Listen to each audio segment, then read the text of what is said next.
Hey, what's up everyone, and welcome to another First Reviews reaction video with your big boy buddy Gore, and it's time for the first reviews for the Naked Gun 2025, which I am very, very excited about. So much so, I think I'll probably just wait, sadly, and then do a reaction.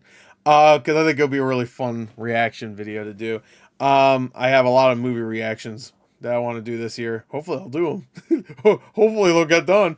Anyway, so this one I really, really want to see, though. So it's going to really feel bad. This and Weapons are like the two movies in August. I'm just like, damn, I'm going to have to wait. I want to do a reaction for Weapons too. Well, I want to watch Together. I don't know. I feel like a reaction for that would make sense too. I don't know. Anyway, I'm sure there's something else in August. Is there something else? That's October. I'm in August. I don't know. Anyway, so I have a good feeling about this one. I heard early reviews were really solid for this, and it's Akiva Schaffer. It's the Lonely Island guys, pretty much. It's Akiva Schaffer, right? I'll look it up later. I always forget. It's not Jerome Tacone doing this. It's Akiva Schaffer. He did Pop Star. He's a part of Lonely Island. I love Lonely Island. I thought Pop Star was fantastic, and like, hearing that like they have a hand in the Naked Gun, and I think Seth MacFarlane's a producer, I was just like, that seems perfect. Liam Neeson, I know everybody's like joking like, oh, Leslie Nielsen, Liam Neeson. When I was a kid, I didn't screw them up like appearance wise, but I always screwed their names up. I would say Leslie Neeson, Liam Nielsen, like what fuck. So when I was younger, I would screw that up a lot. So it's just perfect. And I feel like Liam Neeson does really well with comedy stuff. So, as he's proven in the past. Ted 2, one of the best cameos of all time. You can say what you will about the movie, but that cameo is amazing. Anyway, I'm going to guess a really good score. I'm going to guess 85%. That's my guess. So let's find out. Let's go. Rotten Tomatoes, then we'll go to Metacritic. There it is. All right, we'll just check the big score, I guess, even though it's probably the same size. Oh, actually, yeah, before we get to it, almost spoiled it. Let's just check out the Naked Gun 1. There you go. 88%. It should probably be higher. And then I think the other two are around like the 50-60%. So we don't need to look. All right, ready? Here we go. Naked Gun, Liam Neeson, Pamela Anderson, and then the Mole Man guy. All right, let's go. Richard Jewell. All right, let's go. All right. Oh shit! What just fell? Oh my god! Yes! Oh man, yo, comedies are back, baby. 95%. I want to see what the average rating is. God damn it, bro! Why'd they get rid of the average rating? It's such bullshit. 95%. Wow. All right. All right. Let's take a look. All right. All right, there's a B minus, 3.5. I mean, yeah, 5 out of 5. Ooh, B, 4, 4, 2.5, 3, 3, 4, 9, A minus, 9. Damn, bro. Whew, A minus, 3.5 out of 4, 4 out of 5, 3.5 out of 5. All right, sick. I mean, I don't think this is 57 reviews, but whatever. It's a 57, right? Akiva Schaffer. I said that right. Yeah, it's Akiva Schaffer. Anyway, wait, actually, I'm not too sure who else has. Okay, so it's just Akiva Schaffer that worked on it. It actually hasn't. It doesn't like the Lonely Island. I thought for some reason I thought Andy Samberg and Jorma Taccone had something to do with it too. I guess not. All right, let's take a look at what reviews we can. A stupid smart mix of clunkers, wordplay, so old school setups, prop humor, and left field ideas doesn't inherently make for a good for a comedy classic, but does prove how effective these films' formula can be when followed properly. Hell yeah. At its best, this new Naked Gun is a dumb, loopy delight, a return to the kind of comedy that was woefully taken for granted in its heyday and now barely exists at all. Yeah. Yeah. And when they exist, I feel like they're really shitty, except for this. The sheer volume and velocity of jokes ensure that the Naked Gun gets more laughs in its long 85 minutes than any other comedy you're likely to see this year. I'm glad it's like really short. It's like 85 minutes long. Perfect. All the other Naked Gun movies are super short. Like, most spoof movies need to be 80 to, at most, 90 minutes long. It would be easy. All right, this is the one of the only negative reviews. It would be easy to hail the Naked Gun as something better than it is, since it's simply existing as cause for celebration. But like most reboots, the best thing about the Naked Gun is that it might send you back to the original. Okay. Fall out of your seat and roll on the floor. Hilarious. Right now, it has a higher review than the original. I just want to say. Fall out of your seat and roll on the floor. Hilarious. See it with the biggest audience you can find. Oh, man. Fuck. I really want to see it. God damn it. It might just heal you. Oh, no. I'm fucked, bro. You can't heal me. It might just heal the world. Oh, well. Neeson plays it straight just like Nielsen did, and the comedy lands in Naked Gun because of it. Nice. Yeah, I mean, you have to play it straight. You really do. I mean, like, they're all right. Nielsen did mug sometimes, where, you know, but for the most part, he played it like 90% straight. If you're too young to have clocked the original, welcome to the wonderful world of over-the-top, crazy slapstick humor. Sans a heavy coating of irony. Give it a chance, you won't regret it. Yes, every single minute is designed to make you laugh. Not everything lands, but the sheer volume and variety of gags makes it. Yeah, I mean that's one of these Zaz like parody like slapstick comedy things. You know, like the Abrams and Zucker brothers. That's how they made them. We just lost Jim Abrams, right? I mean, he just died like a few months ago. And the Abrams brothers are still alive. Wait, no, I'm sorry. The Zucker brothers are still alive. Anyway, see it with an audience and experience the rare and wonderful pleasure of a crowd scrambling to keep up with one of the stupidest films it's ever seen. Yes, the early scenes are so shamelessly, stupidly funny when it hits a miss gag ratio about that's pretty good, 75%. You can't help but be disappointed as that ratio steadily sinks over the course of the movie. Oh, that sucks. We'll see if I agree. Tiber, that's your real name. A film that has a better chance of producing a belly laugh than any in recent memory. One that deserves, as Frank Drebin would say, 20 years for man's laughter. Yeah. Schaefer keeps the jokes coming so fast you won't have time to complain. The Naked Gun reboot delivers solid action and some really big laughs. So we're going to talk about fucking action. And it could help bring the spoof back from... Why are we talking about the action before we even talk about the fucking laughs? What the fuck? Maybe the action is awesome. I don't know. It's possible. Neeson is a delight and seems to be having as much fun as the audience, but the surprise here is Anderson, who was sad and plaintive in the last show. Yeah, I heard she was really good in that. And now reveals herself as skilled and a self-aware comedian. Yeah. Brilliant gags pop up here and there, yet the last 2/3 of this Naked Gun feels like a naked nun. Feels like it's exponentially limping to the finish line. Yeah, okay, that's the second review that said that. Last 2/3, damn.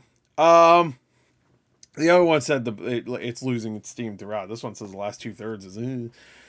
Okay, Naked Gun is one of the most consistently and even exhaustingly funny movies in a long time. The kind of outrageous, outlandish comedy that multiplexes have been missing for years. Fuck me. A fresh, fun, and uproariously funny laugh riot that honors its source material and reinvents it for a whole new audience and generation. You'll laugh until it hurts and it'll feel great. Naked Gun reboot is the most laugh-out-loud, hilarious movie of the year. Moreover, it's proof that comedy remains vital to our cinematic diet and doesn't need to reinvent the genre to be relevant. Nice. I agree with that. An absolute joy bomb that will leave you laughing out loud and quoting its best lines all the way home from the theater. The way it goes to a Naked Gun movie expecting logic, civility, or great storytelling, so it's best to just buckle up and take the ride, even if the cop driving the car might be inclined to slam into a brick wall. Oh my god! All right, I think we're good. Naked Gun is of a piece with the joke in every frame approach that Zucker, Abrams, and Zucker brought to their best work. I like Top Secret is their best work. I just want to throw that out there. Top Secret is my favorite. A laugh out loud revival of absurd humor. The Naked Gun delivers puns, chaos, and nostalgia in a hilariously stupid yet fun ride. Naked Gun is breath of fresh air in modern comedy, genuinely hilarious, blissfully brief, and a pitch-perfect homage to Leslie Nielsen's 80s comedy classic without ever feeling like a tired cover band. A big brash laugh out loud spoof led by a great Liam Neeson performance. Yes. Yeah, I knew he was going to nail it. When I heard he was cast, I was like, yeah, they picked the right guy. I really do think so. I think he can nail this. And it's PG-13 too. I mean, the other games, the other guns, Naked Guns were about the same. Let's see Metacritic. Oh yes, 79. That has to mean this has a really high average rating, right? If this is a 79, this is probably close to like a high 7, like a 7.8 or something like that. Yo, comedy is back? You know, I don't like saying that. You like everybody saying Marvel's back. Oh, Bad Guys 2 got reviews too. Shit, maybe I should look at that. Um, but yeah, it's very nice to see. Maybe we should take a look at the Bad Guys real quick. Let's do it. Let's just take a look at Bad Guys. I already saw the score there. Very happy about that. Just real quick, we'll take a look at the Bad Guys too. All right, let's see. Okay. Let's figure it out ourselves. Here, let's see. We'll just scan down. Okay, any negatives? There's one negative out of what, 18 reviews? What is that? Right? 1, 2, 3, 4, 5, 6, 7, 8, 9, 10, 11, 12, 13, 14, 15, 16, 17. Wait, did I miscount one? I may have. I scrolled. Let's just say 18. Let's say the 18th review if it's not here because it said 18 before. What is 1 out of 18 though? What would that be? Like, what would that make it percentage wise? It would be like a. What would that be, like a 92% or something like that? Hey Siri, what's wait? How should I ask this? What's 20 divided by no never mind. What's 18 divided by 1? 18 divided by No, wait, no. No, that's not what I meant. I'm sorry. Other way around. What's 1 divided by 18? No. Hey, Siri, what's 1 divided by 18? Okay, so 50. So it's like a, okay. It's 0.055. That means it's probably close to, so it's like a 94%. Right? Wait, is that right? Am I doing that right? Yeah. I think I'm doing that right. Am I? Yeah. Yeah, I think I'm, yeah, so it would be like a 90.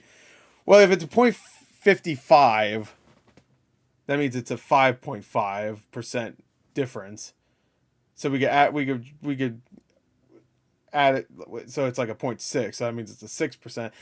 My brain works differently. All right, so it's like 94%. All right, so 94%. All right, that's pretty good. I'll take that. Wait, I need to sneeze. Oh no, wait. Nope. Never mind. Oh fuck my life. No. Nope. All right, there it goes. It's gone. Fuck. There it is. All right. With vibrant visuals and energetic ensemble and topical themes, this is another good Bad Guys movie. Okay. This is another feast of angular animation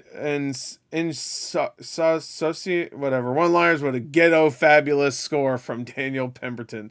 So ghetto fabulous, is that a new term that I wasn't aware of? Ghetto fabulous. Where the first film took its breezy stylistic cues from Ocean's 11, the new one kicks the action up a ridiculous notch or two with some old school Bond style villainy involving rockets to space and obligatory pops at the tech. Oh. Damn, this is for a kids movie, bro. You're dropping all the big words. But does that mean this is gonna be like an Elon character? Wait, what does this word mean? I actually have no idea. How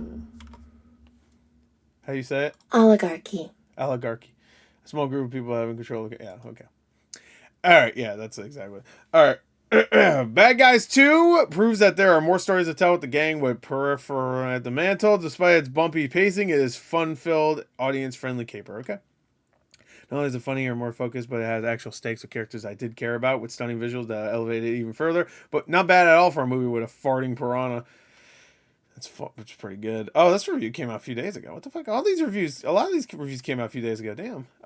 Being that difficult second crime caper, the Bad Guys 2 lacks the great charm of being able to reveal its characters for the first time. No matter in a summer of dodgy sequels, it's good to see the bad guys being good and bad. Ooh.